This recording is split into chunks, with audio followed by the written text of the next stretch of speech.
Hiya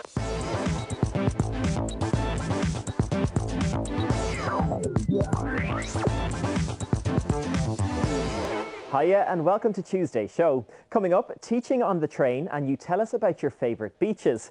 But first, all this week on News Today, we're taking a look at the difficulties some people face every day when it comes to learning. Today, we're focusing on a condition called dyspraxia. And just a warning, this report does contain some flash photography. Dyspraxia is a disability that affects body movements and coordination. It affects the way the brain makes sense of information and often leads to problems with language and memory. People who have dyspraxia can also have dyslexia, ADHD or Asperger's syndrome. On average, each classroom might have 2 children with dyspraxia. Hi, I'm Hannah and I was diagnosed with having dyspraxia when I was 4. It used to be called like clumsy child syndrome, but that's not really nice way of putting it. But so primarily it does affect your motor skills, like how you move and how you do tasks, whether it's like kicking a football or riding a bike, or whether it's handwriting and trying to do like cutting and doing little like Play-Doh, anything that involves like coordination it affects.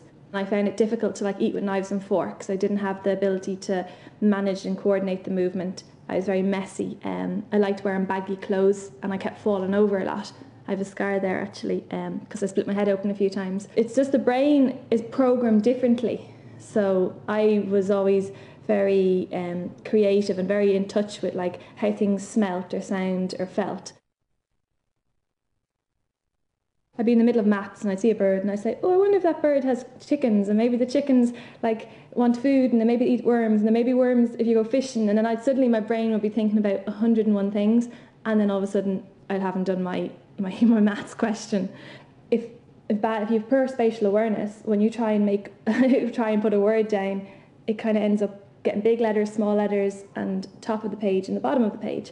So add dyslexia into that mix where there's difficulty with reading as well as writing, it causes all sorts of difficulties because our education system is primarily based on reading and writing. That's how we get the information, that's how we show that we know the information. So I suppose my self-esteem was impacted a lot.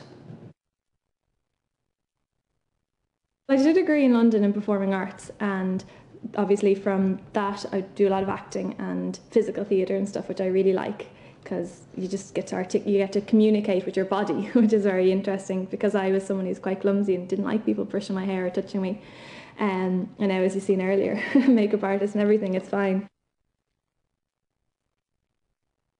Well, I'm getting married this July, and then I'd love to, at some stage, do a master's in some area. But I suppose the master's is about not the validation, but also that, you know, I can do it and I know I have the ability, so it'd be great to do it. You don't need medals to say you're good enough. You don't need, you know, an A+ to know your value or worth. So I just take whatever comes my way. I kind of go grand, do a bit of teaching, a bit of workshops, a bit of modelling, a bit of acting. And yeah, life is good.